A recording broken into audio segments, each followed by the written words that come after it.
Hello, you wonderful people, and welcome to another episode of Not Too Comic Book.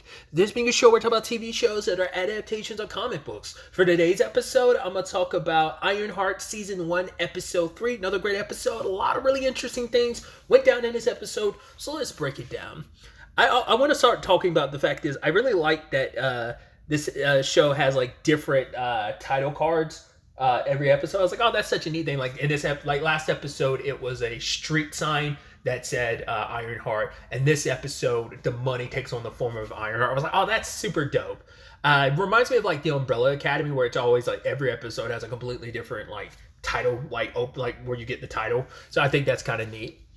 I'm trying to think in retrospect, like I'd say like only like maybe half of the Disney Plus Marvel shows had opening credits, because most Marvel shows I think have a closing credits sequence but not an opening credit sequence. Because like the ones I think about, I know like Falcon and Winter Soldier didn't have one.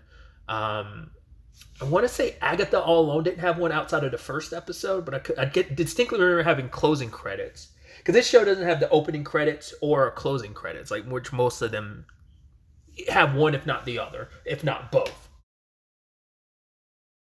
Regardless, obviously the crew is enjoying their payday, and they're talking about what they're going to do.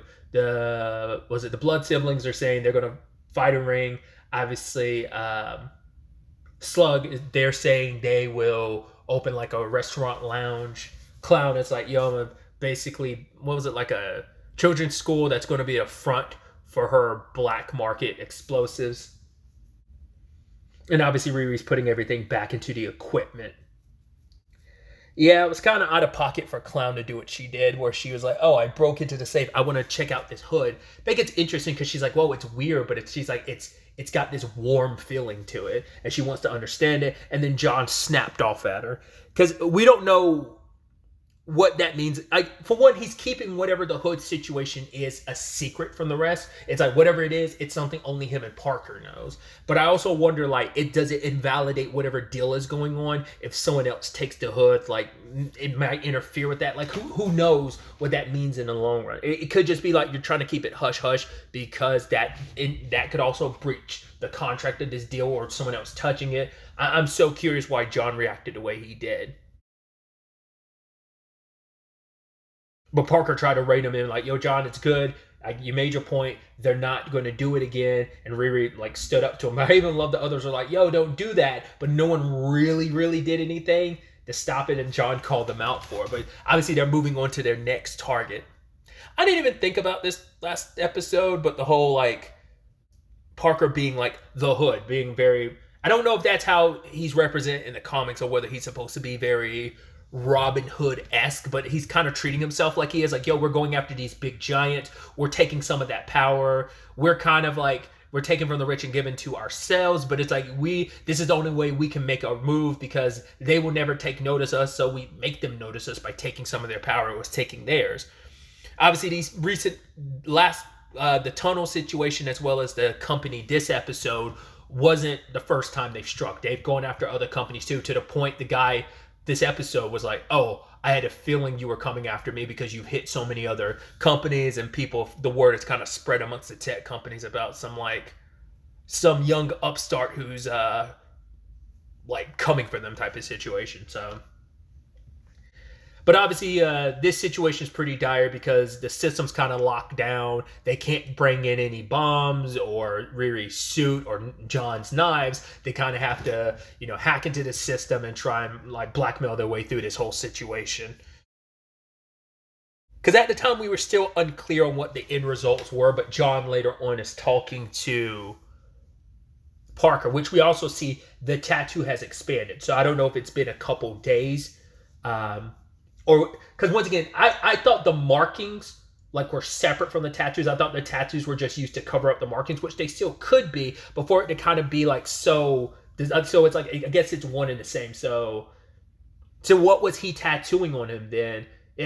Like I said, maybe it has been a couple days, and just that, well, yeah, because the tattoo wasn't that big and covering so much of his body, what we saw last episode. So what's up with that? And also, even John was like, "Yo, why is it so hot in here? It's already hot in Chicago, and then you got the heat on in here." It's like, I wonder if that just naturally radiating from his body because of the powers. But he wasn't willing to listen to John because John's like, "We don't have an end. We can't find a weakness on this guy. We need to go after. So let's pump the brakes until we find an end." And it's like, okay, sure, I'll listen to you, John, because yeah, that's your cousin, that's your right hand. You owe so much to him. But the moment he saw this CEO of Artsworks, which I know that actor from like Fear the Walking Dead and oh god, what was the other thing I know him for? Bosch. His character name was Jimmy in Bosch, if I'm not mistaken. He's a detective. But for whatever reason, when Parker saw him, he was just kind of like, "Nah, the plan's going through." Because John said this is about his personal vendetta. So I'm wondering, like, are we going to find out that guy? There's probably a good chance he might be, because a recurring theme throughout this show so far has been like legacies of kind of like fathers and father figures. So I'm wondering if that CEO is supposed to be Parker's dad, but it's like either he was like the illegitimate bastard child or just abandoned in general. But I think that's probably like his biological dad, and this is all some giant vendetta to get back at him. I'm watching something else currently that has a character that is kind of doing a similar thing. If you're familiar, there's a manga series which currently is running its anime adaptation called Kowloon Generic Romance. There's a character Miyuki that kind of has a similar thing. So I'm wondering, if you're familiar with Kowloon Generic Romance, I'm curious, is his reasoning why going after the CEO is similar to Miyuki? That's what I'm pitching, just because of the, like I said, the themes of like fathers and legacies and stuff like that in this. So, and the personal vendetta. But I mean, it could also be like there is no familial relationship. It's just this guy screwed or hurt Parker at some shape or form in the past, and he just wants to get back. He wants his lick back. We'll have to wait to see. But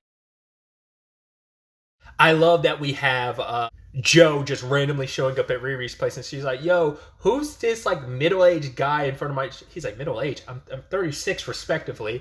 But he's like, "Oh, I know him from work and stuff." And he shows up with these blueprints. And sadly, as they talk about it later, Riri created a monster because she gave him confidence to stand up for himself. I love that he's like, "No, I won't take no for an answer. You'll do this." He's like, "How does 6 sound?" He's like, "You know what? No, 6 is great. You'll be over there." And he kind of holds out his fist for a fist bump. He's like, "Thanks for teaching me how to stand up for myself." And it's like, "Yeah, that came back to bite you." But basically, it's like, "Yo, because of all the stuff I've helped you out with, I want you to help me. I have all these schematics on like tech we could use and the good we could use it for, and I need your help to kind of bring that to life." And he's not taking no for an answer. So she's got to contend with that. She's also got Natalie kind of down her, getting on her about like, "Yo, we're supposed to be friends and partners, but it feels like you're just treating me like, oh, do this, do that." It's like, "No, how about we go out?" It's like, well, she can't really just be casually having her dead best friend out and about. It's like that kind of draws unnecessary attention. So, but it's like, no, like we're gonna hang out and stuff like that, or like I'm not doing anything for you. The fact of the matter is, if you want me to, I could lock down the suit, and it'd be very hard for you to override. Which I love. Riri's just like, "How do I get blackmailed twice in 5 minutes?" And Natalie's like, "Karma." It is funny how it comes full circle, considering last episode Joe talked about like how he gets blackmailed twice. He's getting like blackmailed like twice a day or something like that. It's like, how the hell does that happen? It's like, well, now Riri's in that position, literally this time 5 minutes apart. So she kind of has no choice but to concede, because Natalie's also coming from the perspective of, "Yo, you're doing all this shady stuff with Parker." And she even confronted Parker about stuff. It's like, yo, trying to say like, "Yo, I'm not a criminal. I'm doing what I need to do, but I'm not a criminal." He's like, "You're surrounded by a whole bunch of criminals." He's like, "Fine, you want to say you're not a criminal, sure, whatever." But he's like, "I've done stuff, to do what I need to survive." He even says like, "I was a nobody, and thanks to that hood, I've become unstoppable."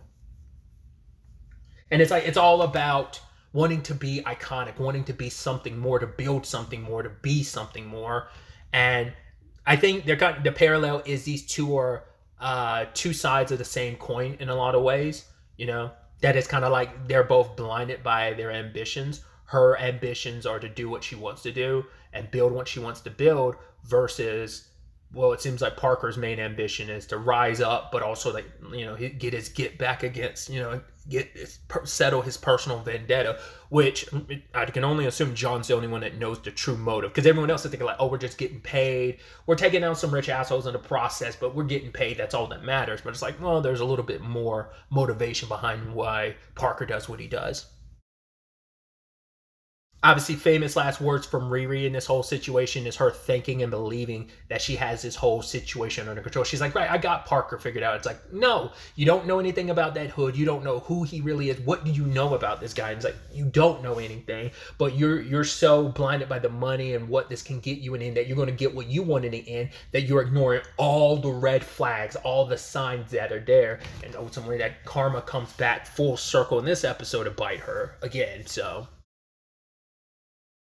there was also that nice moment she had with Xavier where she got him new headphones, which I'm like, well, I know Parker told you to flaunt your money, but you probably don't want to be doing that too much. I mean, it was just a pair of headphones, really good headphones, but I think it's kind of an important moment of dialogue that I think will have, what's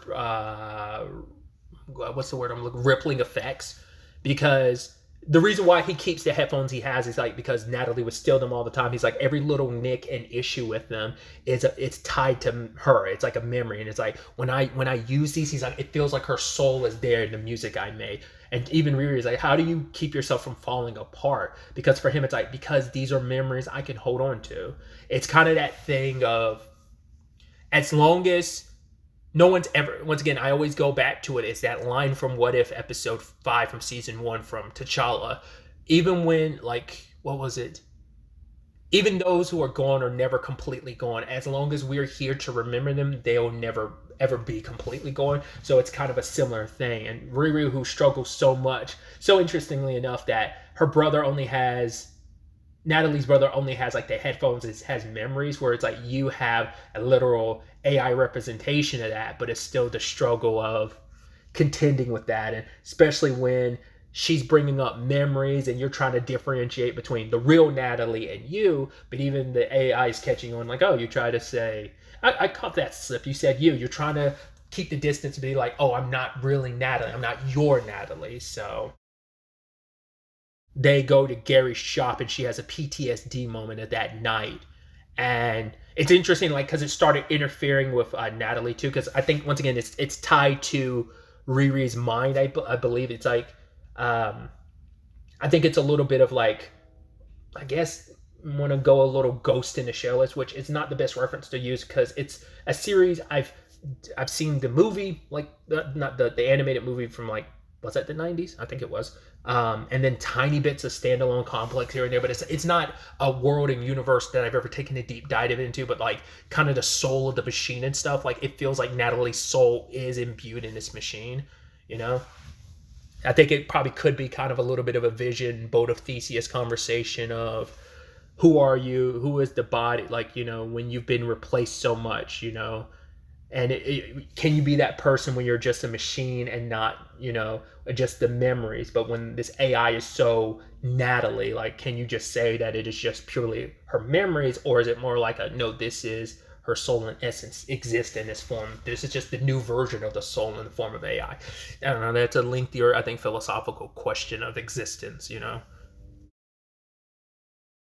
But like I said, I thought it was interesting. I think because of Riri's mental state, it affects like the stability of the AI, because she started glitching out and freaking out too. Not freaking out, but just like glitching out a lot as Riri was having a panic attack, and Natalie was able to calm her down. And it's like, how did you do that? The only other person who'd be able to calm me down is Natalie. And she's like, I don't know, I just did it. It's just like, once again, it's like there's so many question marks about how this AI came to be and how it is so all extensively it's Natalie through and through, but it's like, how?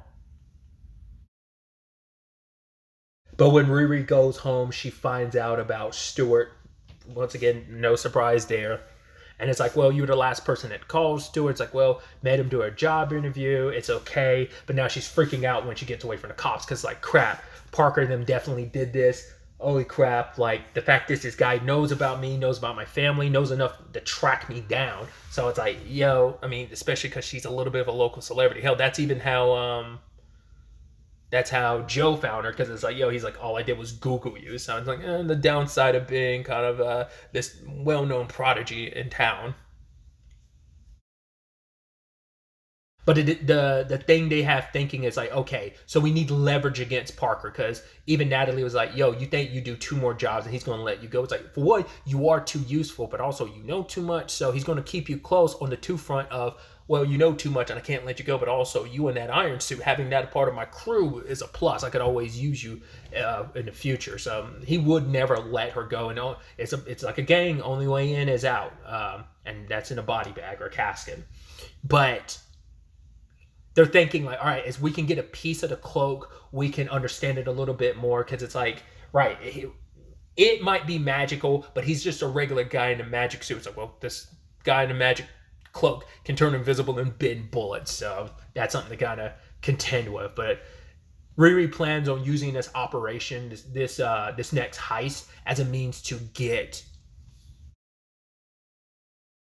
a piece of the cloak so they can study it. But there's no way to get any tech or anything in there to kind of slice off a piece. So she goes with the skin mesh that Joe was considering. And so she goes help Joe deal with his like situation and helping him out, while also trying to say like, yo, let me get that skin mesh real quick. He's like, no, I don't want it to be a part of any criminal activities, because he wants to use this tech for good and he doesn't want to tarnish it with bad actions and stuff.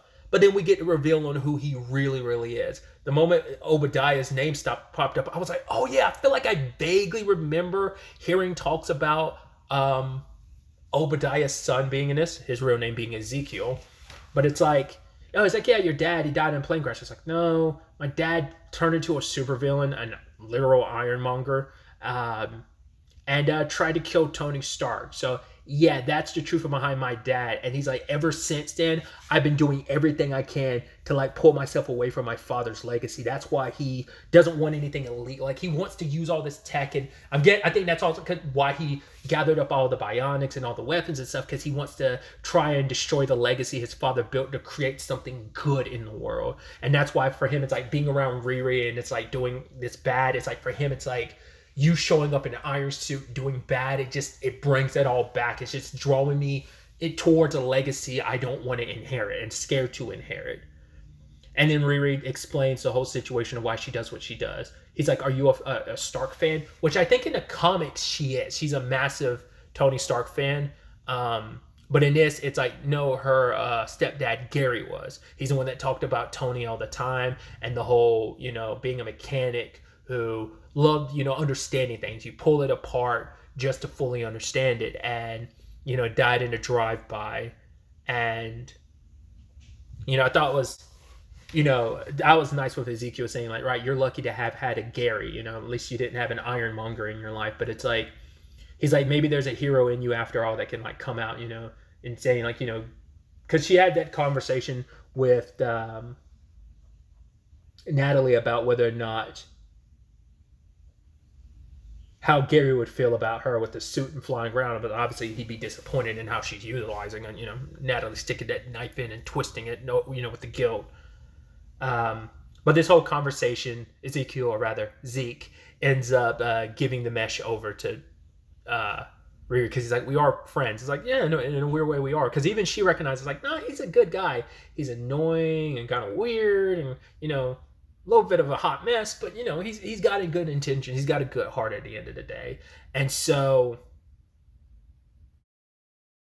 but it's like, as you can use all this as long as you don't have anything draw back to me. I cannot get caught up in this. And Riri is like, I swear. I'm like, well, that's a red flag. It's like, that's immediately going to be like, nope, that's going to come back to bite you. And it does. We'll get to it soon enough. But yeah, they go through with the job. Riri separates from the suit on the job, swimming below so she can sneak in on her own, has the skin mesh to kind of cover up, kind of like a device to kind of cut through some bars and cut off a piece of the cloak. Taking out security stealthily, and threatening to burn some of those greenhouses that this guy has when Parker's trying to make a deal with him. It's like, oh, it's not just about like no amount of money you put on that piece of paper is going to be enough. It's like we want to sign this contract just like he did with the tunnel situation last episode. But this guy wouldn't bend because he's like, you're just a criminal. You're one about the money. Go back to your homies. Say you won. Just be happy with whatever penance amount of money I give you.